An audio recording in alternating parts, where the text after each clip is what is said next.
Salut, j'espère que vous allez bien. Je suis désolée, je vais regarder tout le temps en retour caméra parce que j'ai plus l'habitude. Donc c'est un peu compliqué de faire autre chose que de regarder les retours caméra. Dans mes vidéos, j'adore parler des études, j'adore parler de mes conseils, de mon expérience, de ce qui me fait échouer, ce qui me fait réussir. Ok. Et en fait, j'ai envie de continuer là-dessus. Mais je me suis rendu compte qu'en ce moment, en fait, je me pose plein de questions à ce niveau-là. Et au début, je me suis dit, je vais pas raconter ma vie. Je vais pas raconter ma vie parce que ça risque de pas intéresser. Et finalement, en fait, en y pensant et en y réfléchissant, c'est vrai que je dois pas être la seule dans ce cas-là. Donc aujourd'hui, en fait, on va parler d'avoir 20 ans, ou peu importe l'âge que vous avez en fait, mais de rentrer dans la vie d'adulte et de ne pas savoir quoi faire de sa vie. Je parle professionnellement parlant. C'est vrai que je fais partie des gens qui n'ont jamais eu cette question à se poser avant. J'étais vraiment la fille chiante à l'école qui savait ce qu'elle voulait faire. Moi à 7 ans j'ai dit je veux être chirurgien et c'est une idée qui n'est jamais sortie de ma tête.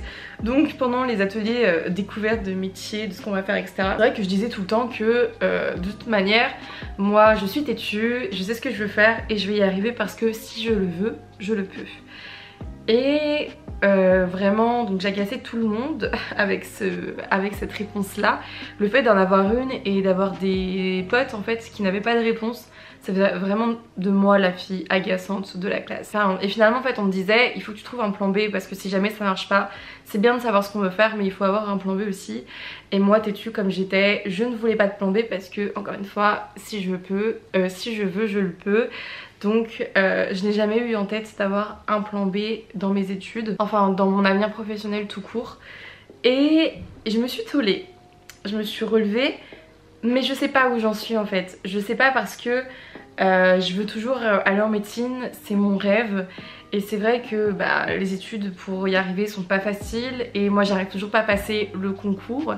Donc je l'ai passé une seule fois pour l'instant parce que c'est vrai que maintenant avec la passe là c'est compliqué en fait de retenter quand tu veux changer de mineur ou de majeur, ça dépend dans quoi t'es. Donc du coup moi j'ai toujours pas passé le concours actuellement. C'est vrai qu'on m'a posé la question mais non du coup j'ai toujours pas passé le concours. Là j'attends de voir si en cette fin d'année je peux enfin demander pour l'année prochaine à le repasser ou pas. C'est toujours super flou, il n'y a pas de règles en fait, il n'y a pas de... T'as pas de protocole en fait qui te dit alors c'est comme si, c'est comme ça, c'est comme si, c'est comme ça. De toute façon on va me dire il faut un dossier et tu l'as pas. Donc du coup voilà. Et je me suis retrouvée en droit parce que après médecine, enfin pendant médecine il fallait se réinscrire sur Parcoursup au cas où. Pendant ma passe. Et là en fait à l'arrivée devant Parcoursup je me suis juste dit mais qu'est-ce que je veux faire? Je veux pas aller en infirmière parce que je trouve que déjà les conditions de travail des médecins, enfin des internes, des externes etc, elles sont terribles pour devenir médecin.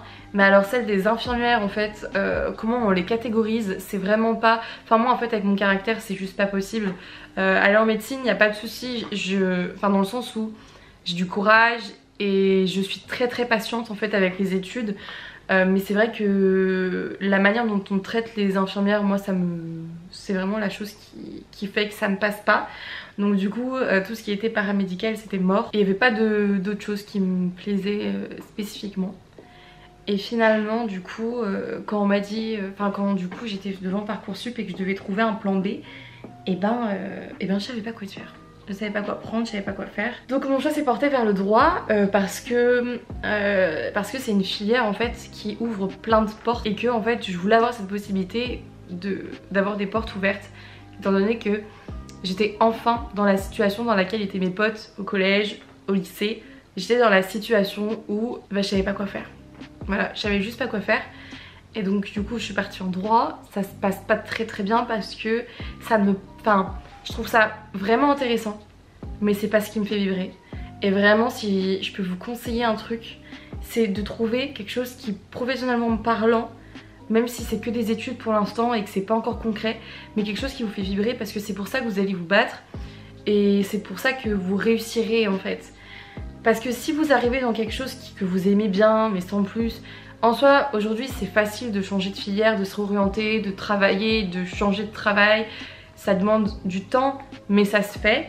Donc je dis pas qu'en fait demain vous allez faire un travail que vous aimez pas et que vous devriez y rester toute votre vie, c'est pas ça. C'est juste qu'en fait déjà c'est dur de se lever tous les matins pour aller travailler, mais est-ce que vous pensez pas que vous levez finalement tous les matins pour aller faire un truc que vous aimez pas, ça sera encore plus dur, ça vous demandera encore plus de courage. Donc trouvez vraiment la chose qui vous fait vibrer. Et les trucs qu'on a au collège et au lycée pour trouver ce qu'on aime et ce qu'on aimerait faire plus tard, c'est de la merde, vraiment, c'est de la merde. On est super mal orienté et c'est pour ça aujourd'hui qu'il y a autant de jeunes en fait qui veulent pas continuer les études, qui veulent rentrer vite dans le monde du travail parce qu'ils se disent qu'en fait dans tous les cas même s'ils font des études ils ont pas trouvé ce qu'ils aiment. Quand tu trouves pas ce que t'aimes en fait autant aller directement travailler plutôt que de te faire chier à faire des études. Enfin moi du coup c'est comme ça que je le vois, c'est pas comme ça que j'agis mais c'est comme ça que je le vois. Et je trouve ça super triste parce que moi du coup je suis dans cette situation où le droit ça me passionne pas et où du coup je perds du temps en droit. Si jamais j'arrive enfin à retenter médecine ou pas, et si j'échoue par exemple, qu'est-ce que je vais faire? Que je vais continuer en droit. Pourquoi je continuerai en droit? Vous allez me dire que c'est pas une perte de temps parce que tout le monde me dit ça, mais moi je vois ça comme une perte de temps en fait, de genre là mes années de droit, le fait de redoubler etc. Je vois ça comme une perte de temps parce que je fais pas ce que je veux et je suis limitée en fait. Je suis pas tant limitée que ça parce que c'est vrai que malgré le fait de redoubler, j'ai pu travailler à côté et trouver un domaine qui me plaisait, mais ça reste quand même une perte de temps finalement. Vraiment c'est de la perte de temps je trouve. Quand on a 20 ans, qu'est-ce qu'on fait? Genre c'est quoi les moyens aujourd'hui qu'on a pour aider à trouver une orientation? Parce que certes, même à la fac, il y a toujours des conseillers que tu peux aller voir pour te réorienter etc. Il y a toujours moyen de trouver, mais comment en fait trouver si on n'a pas testé? Moi par exemple, le droit ça me passionne pas du tout et en fait c'est normal que ça passionne pas les études parce que c'est pas du concret en fait, c'est pas de l'action. Mais par contre quand j'ai été faire mon stage dans un cabinet d'études notariales, vraiment j'ai kiffé, genre c'était super intéressant, tout ce qu'on pouvait faire c'était trop bien, j'ai pu faire plein de choses alors que de base c'était un stage d'observation. Et du coup j'étais trop contente et je me suis dit là en fait pour moi c'est concret le droit. Sauf qu'en fait quand tu fais une semaine de stage et que tu te dis j'ai 5 ans à faire d'études où je suis pas passionnée etc juste pour ça, en fait t'as juste envie de faire plein de stages et en fait finalement de rentrer là-dedans. Donc voilà, et en fait le souci c'est que je n'ai pas de solution. J'ai pas de solution, je suis dépendante de mes résultats, je suis dépendante du fonctionnement des réformes. Enfin là pour le coup la réforme passe là en première année de médecine, enfin première année MMOPK, on est où en fait? On est trop dépendant de tout et n'importe quoi. Là je sais même pas, enfin l'année dernière du coup j'ai fait une demande pour tenter médecine, on m'a dit non tu peux pas, t'attends l'année prochaine. Et là je n'ai pas d'infos, ça se trouve il faut que je donne un dossier ou quoi. Et je pense que même la personne en question elle a pas tant d'infos que ça. Et je trouve ça terrible parce qu'on est dépendant de tout ça. Et juste on est là, on doit attendre. Alors que à 20 ans, on devrait pas être là à attendre. On devrait être déjà dans l'action.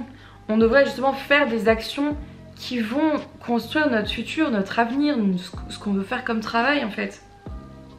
J'ai l'impression d'être super déprimante à parler de ça. Et je suppose que je suis pas la seule dans mon cas, parce qu'il doit y avoir plein de gens qui rentrent à la fac, qui font un an et qui se disent c'est pas pour moi, c'est pas pour moi. Et soit vous avez trouvé cette année-là en fait ce qui est fait pour vous et ce qui vous fait vibrer, donc vous y allez et là tant mieux, mais vraiment mais tant mieux. Mais si vous trouvez pas, on fait comment? Enfin on n'a pas de temps à perdre à tester tous les trucs qui pourraient potentiellement nous intéresser. Je pense que si j'avais un temps illimité, j'aurais attendu de voir si je réussis ou pas médecine le concours en le retentant. Et si pas de réussite, je serais partie en archi. Parce que là je pense que archi ça pourrait m'intéresser. Mais je sais pas. Et comment je peux le savoir en fait avant d'avoir testé? Et ça se trouve, c'est ce qui peut se passer. Et je vais faire un an en archi, je vais faire bah non. Et je vais me retrouver à 25 piges et je vais vous dire écoutez j'ai 25 ans et je sais pas quoi faire de ma vie. Et à côté de ça t'as le monde du travail en fait, pas du travail facile, mais du travail en fait qui te demande pas d'études. Et qui est super tentant, qui est pas valorisé du tout, mais qui est super tentant.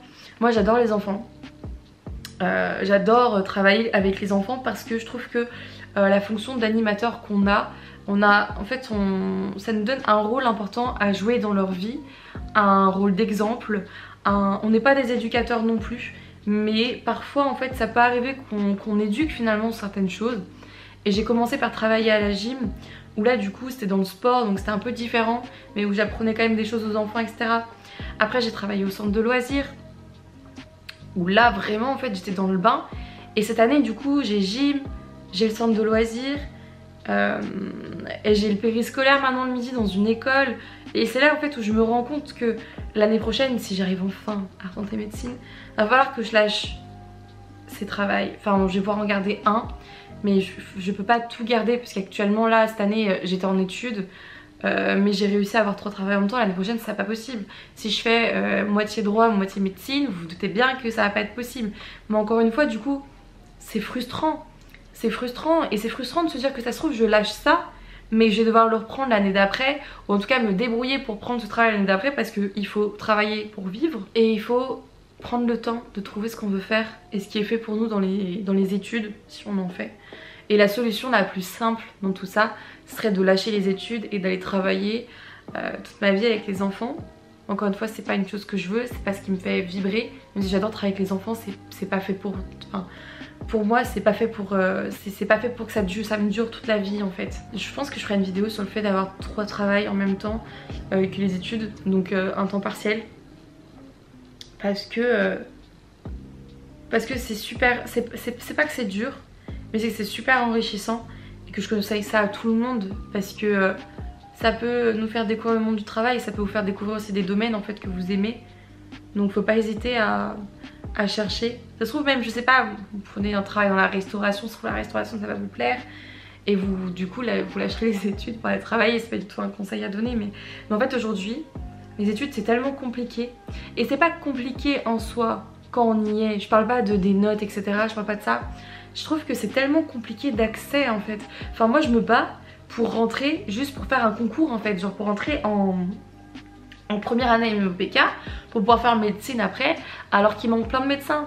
Et il y a une raison et je sais qu'il y a une raison pour laquelle il y a un numérus et qu'on ne peut pas prendre plus.